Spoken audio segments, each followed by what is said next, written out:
So I'm bringing up to the stage someone who's very dear to me. We were in our very first intro to stand-up class together at the Brody Theater, and I'll never forget, saw him on the sidewalk, and we both looked like we were going to vomit, just with fear, and that's how I knew. I'm like, oh yeah, you and me, we're going into this class together, right? We both looked like we were going to cry. But we made it through, we graduated. He graduated at the top of his class, and now he's here for a set for you guys. It is my friend, Jim Boedecker.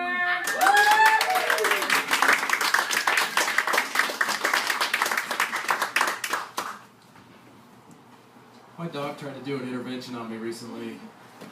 I was playing Xbox for way too long, and he came in and he read me a really heartfelt letter with. He said he was worried about me. Now, of course, none of that happened. That's just ridiculous. But my dog doesn't speak. But he did let me read the letter, and it had a lot of good points. It was really well written, and I realized I needed to get out. I needed to go see some culture. And who's got culture? The art museum. So I went down to the art museum, but the main exhibition was, I couldn't even figure out. It was just confusing. It was like, I think it was Punk the Patron's Day or something. I don't know. And so I had to read the description just to see what was going on. And the description said, the man-child of the feminist ego, unbridled by the endless woodchuck. Okay, so that didn't help me at all. I actually felt like it took knowledge away from me. I read that.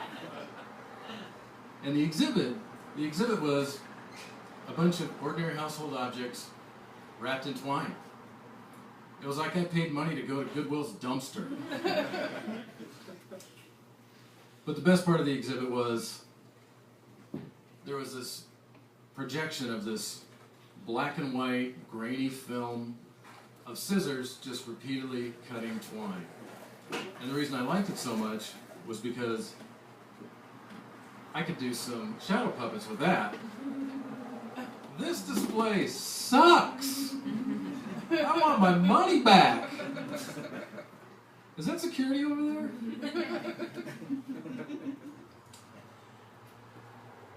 So when I was a kid, rock stars used to climb up stacks of amplifiers and drink Jack Daniels on stage, and there were albums with names like,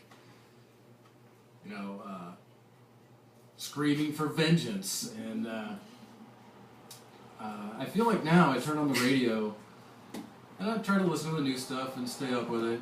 And, I'll listen to it for a little while, and it makes me just want to knit a sweater or maybe do some recycling.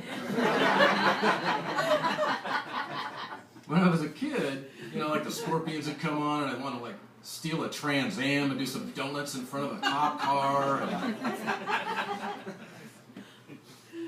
Now I hear the music on the radio, the most rockin' new song I can find, and I just want to ride a cargo bike down to the farmer's market, maybe find some artisanal pickles or something like that. I'm afraid the kids just aren't rocking hard enough now. I think the bands need to really step it up. I want to see Mumford bite the head off a tofurkey. Because that's rock and roll, vegan style.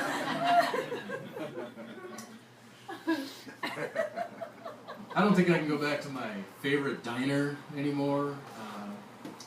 I just hear too many old people all around me, and I hear all their conversations, things like,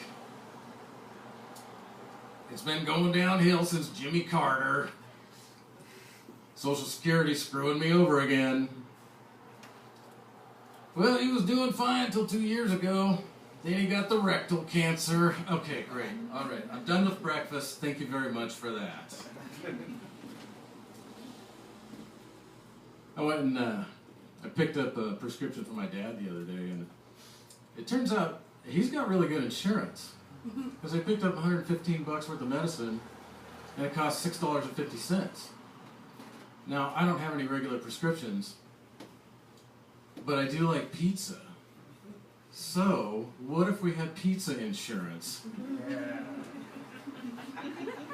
This large all meat normally goes for $22, but with your thick crust copay, it's only $2.50. And if you want to really save money, you can go with generics, which is gas station pizza.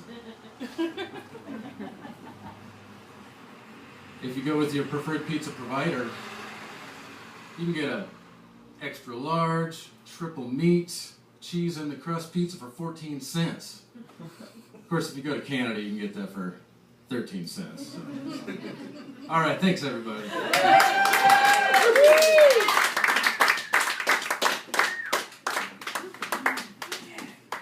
Give it up for Jimbo!